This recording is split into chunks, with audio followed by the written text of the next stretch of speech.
안녕하세요. 닥터 꼬집입니다.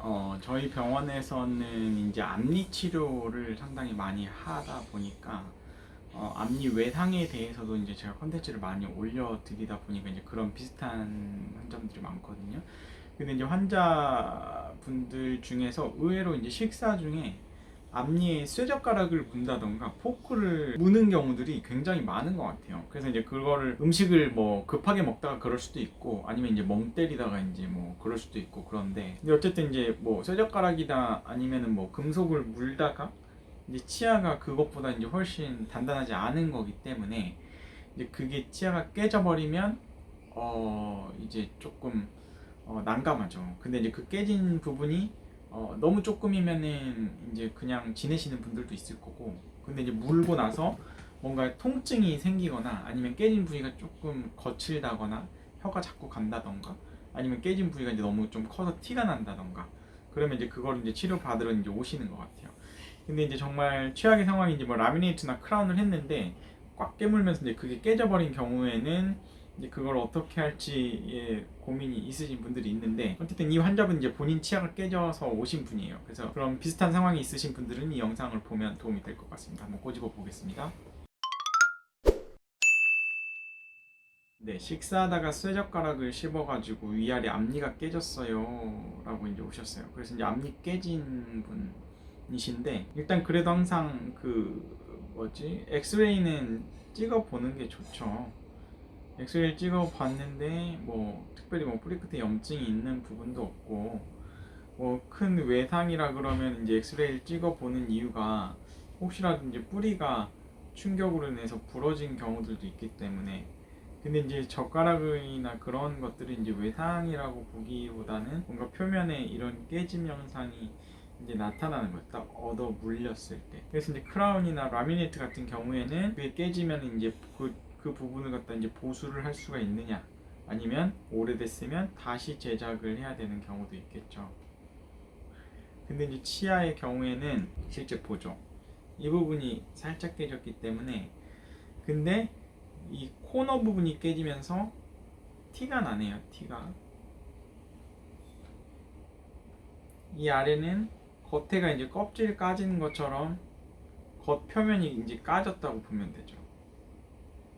그래서 임상적으로는 이런 걸 갖다 클래스 1 크라운 프랙처라고 하는데 이제 뭐 에나멜에만 한정된 크라운의 프랙처, 파절이라고 보는 거고 보통 이런 경우에는 증상이 없어요. 근데 너무 세게 문 경우에는 치아를 톡톡톡톡 건드리면 이제 뭔가 여기에서 이제 약간의 통증이 있을 수는 있어요. 그래서 이제 그런 경우에는 보통 어떤 치료를 하는 게 아니고 기다려요. 저희가 이제 이런 경우를 이제 치아 진탕이 있다 라고 이제 이야기를 하는데 치아 진탕 이게 진단명이거든요. 되게 생뚱맞은 언어인데 영어로는 이제 컨쿠션에 반응이 있다 라고 이제 이야기를 하고 이런 경우는 그냥 인대가 손상이 됐다 생각하면 되고 쉽게 이제 저는 환자분들한테 이제 이 부분이 멍들어서 그렇다 멍들어 있을 때 뭔가를 안 하고 기다리면 없어지잖아요. 그것처럼 이제 증상이 없어지기를 기다려 보는 거예요. 몇 주 기다리고 한 달 기다려 봐서 그게 점점점 아파지면 그때 가서 다시 재진단을 해서 최악의 경우는 이제 그 컨쿠션이 있다가 점점 신경이 죽어서 신경 치료를 하는 경우인데 그건 이제 최악의 경우니까 당장 급하게 치료를 할 필요는 없다 라고 알고 계시면 될 것 같고 이 환자분도 그래서 티가 안 났으면 그 부위만 이제 갈아드리고 폴리싱을 해서 그냥 쓰라고도 말씀을 드리는데 티가 났기 때문에 이제 레진을 해드리기로 했어요.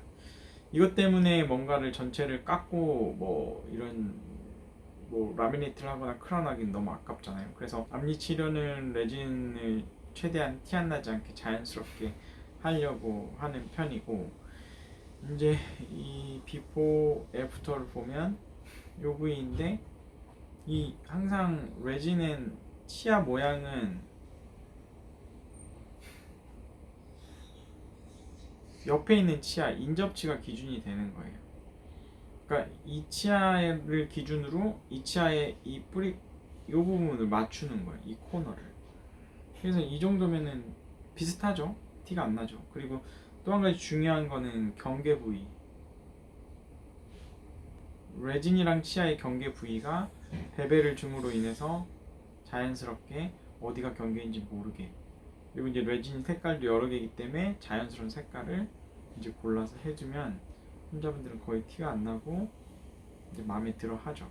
근데 이제 레진은 항상 변색이 단점이기 때문에 장점은 치아 삭제량이 적고 비용이 저렴하다. 상대적으로 라미네이트나 크라운에 비해서. 하지만 이제 변색이 있을 수 있기 때문에 정기 체크업을 하면서 이제 조금 폴리싱을 하면서 쓰면 더 오래 쓸 수 있다 라고 이제 정리를 할 수 있을 것 같습니다. 아래 부분도 마찬가지로 이 치아인데 이렇게 티가 안 나게 잘 마무리가 됐고 환자분은 만족해 하셨고 정기적으로 오셔서 계속 체크업을 하고 있습니다. 이렇게 이제 젓가락을 씹는 것도 어쨌든 외상이 있는 치아들은 갑자기 몇 년이 지나가지고 신경이 죽을 수도 있어요. 이게 색깔이 변해요. 왜냐면 안에가 괴사가 되기 때문에 약간 퍼렇게 된다던가 검게 된다던가 색깔이 변하면 신경 반응 검사, 생활력 검사를 해서 그때 이제 신경치료를 하거나 실활치 미백을 하면 된다. 신경치료를 앞니 쪽 하더라도 크라운은 멀쩡한 치아면 굳이 앞니 쪽은 안 해도 된다 라고 이제 제가 다른 컨텐츠에서도 말씀을 드렸던 것 같습니다. 그래서 앞니가 살짝 깨졌을 때는 뭐 레진이 좋은 치료 옵션 중에 하나고요. 그 레진 치료는 티 안 나게 좀 자연스럽게 할 수 있는 테크닉을 가진 치과 의사한테 가서 하셨으면 좋겠고, 그거를 그냥 한번 하고 계속 쓴다기보다는 계속 주기적으로 가서 좀 다듬어가면서 쓰면 좀 더 오래 쓸 수 있다 라고 하시면 될 것 같고, 안 다치는 게 제일 좋겠죠. 근데 또 다치면 안 되겠죠. 그리고 이제 이것보다 더 크기가 크면 이제 뭐 라미네이트나 크라운 이런 거를 좀 고려해 보면 좋을 것 같습니다. 앞니가 깨지신 분들은 이 영상이 도움이 되셨을 것 같고요. 이 영상이 도움이 되셨다고 하시면 치과 DM 닥터 꼬집 좋아요 구독 꼭 요청드립니다. 감사합니다.